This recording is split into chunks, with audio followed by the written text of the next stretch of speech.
बिस्मिल्लाहिर्रहमानिर्रहीम। अल्लाहु अकबर कबीरा वल्हम्दुलिल्लाहि कसीरा व सुबहानल्लाहि बुकरतम व असीला। मौजूदा दौर हाजिर के अंदर एक जो झगड़ा हमारे सामने आता है वो है मर्द और औरत का झगड़ा, वो है बरतरी का झगड़ा, वो है हुकूक का झगड़ा, वो है आज़ादी का झगड़ा, वो है खुद मुख्तियारी का झगड़ा। और इस झगड़े के दो जुज़ हैं, एक मर्द है और एक औरत है। आज मेरी इस वीडियो का जो मकसद है वो ये बताना मकसद है कि ना मर्द है ना औरत है, बल्कि ये दो जुज़ नहीं, ये एक जुज़ है। और वो किस तरीके से मैं उसकी थोड़ी सी वजाहत देता हूँ। अल्लाह तबारक व तआला ने हज़रत आदम की तख्लीक का ज़िक्र कुरान मजीद फ़ुरक़ान हमीद में बड़ी वजाहत के साथ बयान किया है। पहले अल्लाह ताला ने फ़रिश्तों को यह बताया कि मैं ज़मीन पर अपना नाइब बनाने वाला हूँ, और फ़रिश्तों ने हुक्म रब्बी के बाद अर्ज़ किया कि मौला ये खून रेज़ी करेंगे।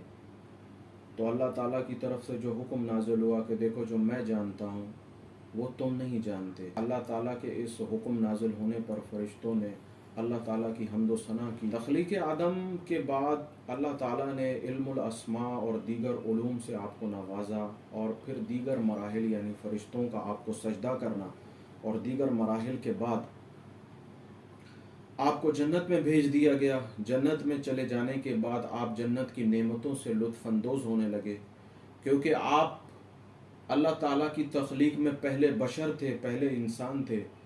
आपने जन्नत में अपना जैसा जब किसी को ना पाया तो आप उदास रहने लगे,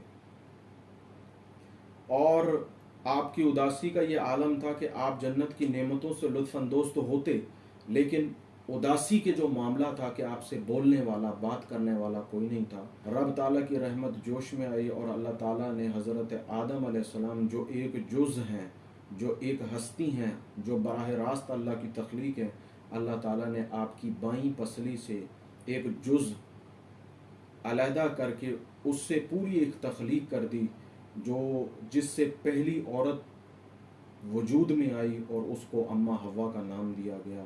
और फिर जब हज़रत आदम उस नींद के बाद बेदार हुए और अम्मा हवा को अपना जैसा इंसान देखा तो खुश हुए, और अल्लाह ताला ने हज़रत आदम की खुशी के लिए एक औरत को हज़रत आदम में से ही निकाल कर तख्लीक कर दिया। अब आते हैं उस झगड़े की तरफ जो हर घर का झगड़ा है, जो मर्द और औरत का झगड़ा है, जो बराबरी का झगड़ा है।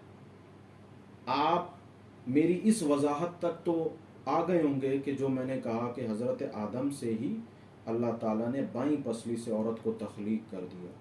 इस बात को अब आप इस तरीके से समझें, दर हकीकत औरत बराह रास्त रब ताला की कोई तख्लीक नहीं है, बल्कि औरत अल्लाह की एक तख्लीक का जुज़ है। औरत की बराह रास्त कोई हैसियत नहीं है। असल हैसियत जो है वो मर्द की हैसियत है, जिसे अल्लाह ताला ने अपने दस्ते कुदरत से पैदा किया और उसमें रूह को फूंका। अच्छा, दूसरी एक बात मैं यहाँ पर भी अर्ज़ करूँगा कि अगर आप मुशाहिदा कीजिए तो इस्लाम की तारीख़ में जितने भी अम्बिया आए वो मर्द हज़रात आए, और जितने भी औलिया आए हैं वो मर्द हज़रात हैं। और अल्लाह ताला ने मर्दों के ऊपर ही सहीफ़े कुरानी और मुक़द्दस आयात को नाजिल किया, इन्हीं पर आसमानी कुतुब नाजिल हुई, और मर्द पे ही अल्लाह ताला ने अपनी आखिरी किताब कुरान मजीद फ़ुरक़ान हमीद का नुज़ूल फरमाया। ये इस बात की अहमियत और दलील का अंदाज़ा है। ये तमाम बातें करने का मकसद हरगिज़ ये नहीं है कि मैं एक मर्द की साइड ले रहा हूँ और औरत की अहमियत को नज़रअंदाज कर रहा हूँ, ऐसा हरगिज़ नहीं है। बल्कि मेरी इस गुफ्तगू को करने का असल मकसद ये है कि मैं ये बताना चाहता हूँ कि जिसको हम मर्द और औरत अलग समझ रहे हैं, दर हकीकत ये एक ही चीज़ है। जिसको हम आदम और हव्वा अलग समझ रहे हैं वो दर हकीकत एक ही वजूद है। اللہ تعالیٰ نے اس ایک وجود کی خوشی اور سکون کے لیے اس ایک وجود میں سے ایک دوسرا وجود تخلیق کیا. اس سے زیادہ اور کوئی اس چیز کی اہمیت اور حقیقت موجود نہیں. دوسری اس کے اندر حکمت خداوندی یہ پوشیدہ ہے کہ اس دو عمل سے نسل انسانی کی ابتدا ہوئی جو آج دنیا میں موجود ہے.